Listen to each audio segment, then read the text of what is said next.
दोस्तों आज मैं तुम्हारे लिए ऐसे 5 टिप्स लेके आया हूँ जिसको देखने के बाद तुम अपने गेमिंग के परफॉर्मेंस को बूस्ट कर सकते हो बिना जेब से 1 रुपए खर्च किए।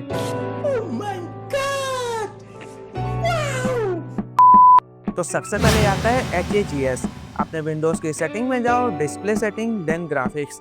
उसके बाद ये वाला जो ऑप्शन है HAGS वाला, अगर ये तुम्हारा ऑप्शन डिसेबल है तो इसे इनेबल कर दो। इनेबल करने के बाद अपना पीसी रिस्टार्ट कर दो। ये ऑप्शन तुम्हारे CPU से GPU पर ग्राफिक्स का काम शेड्यूल कर देता है, जिससे CPU पर लोड नहीं पड़ता है और पीसी बॉटलनेक भी नहीं होता है, और जिससे गेमिंग के टाइम ग्राफिक्स की परफॉर्मेंस और अच्छी इंप्रूव हो जाती है। अब यहाँ पर आपको इस ऑप्शन की कुछ कंडीशन भी मिलती है, चलिए उसके बारे में जानते हैं। अगर आपके पास इंटेल ARC GPU है उस पर ये ऑप्शन पूरी तरह से वर्क करेगा, और अगर एनवीडिया या AMD का ओल्ड GPU है उसमें ये ऑप्शन इनेबल करने के बाद एक बार चेक कर ले कि परफॉर्मेंस इंप्रूव हुई है कि नहीं। और वहीं अगर आपके पास एनवीडिया का फ्रेम जनरेशन वाला ग्राफिक कार्ड है तो इस ऑप्शन को इनेबल करने के बाद काफी इंप्रूवमेंट मिलेगी।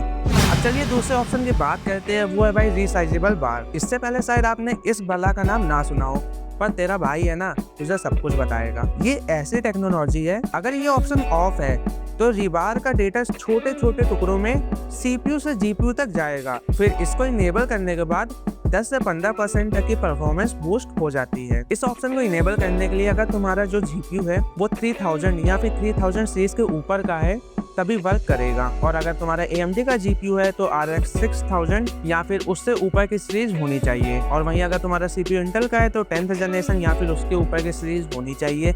और वहीं अगर तुम्हारा AMD का CPU है तो 3000 या फिर 3000 सीरीज के ऊपर का CPU होना चाहिए। फर्मवेयर तुम्हारी UEFI हो और ड्राइवर तुम्हारा GPT होना चाहिए। और इस ऑप्शन को इनेबल करने के लिए आपको बायोस में जाना होगा। वहां पर ये ऑप्शन कैसे इनेबल होगा मैं स्क्रीन पर मेंशन कर दूंगा, आप पॉज करके वीडियो देख सकते हो।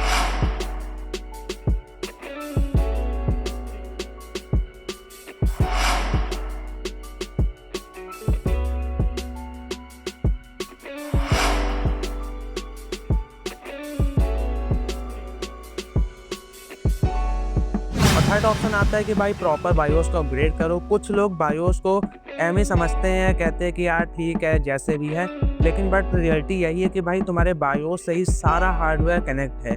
तो इसी वजह से अपने बायोस को अपडेट करते रहें। जब जब तुम्हारा अपडेशन आ रहा है बायोस का उसे अपडेट करिए, और प्रॉपर XMP वगैरह भी चेक करिए कि वो इनेबल है कि नहीं, और फुल फ्रिक्वेंसी पर तुम्हारे सारे कंपोनेंट्स रन हो रहे हैं कि नहीं। और फोर्थ ऑप्शन आता है कि भाई अगर तुम्हारा पीसी सदियों से धूल खा रहा है तो उसके डस्ट को रिमूव करें, CPU कूलर को रिमूव करें, थर्मोपेस्ट वगैरह चेंज करें जिससे टेम्परेचर अच्छे हो सके, प्रॉपर ड्राइवर्स वगैरह अपडेट करें और प्रॉपर विंडोज वगैरह भी अपडेट करें। और फिफ्थ ऑप्शन हमारा आता है कि अगर तुम्हारे पास एक पावरफुल मशीन है जिससे तुम ओवरक्लॉक कर सकते हो तो तुम अपने CPU और GPU को ओवरक्लॉक करके परफॉर्मेंस को बूस्ट कर सकते हो। बट एक चीज़ जो मैं बोलूँगा कि भाई इस ऑप्शन को मैं ऑप्शनल ही रखूँगा।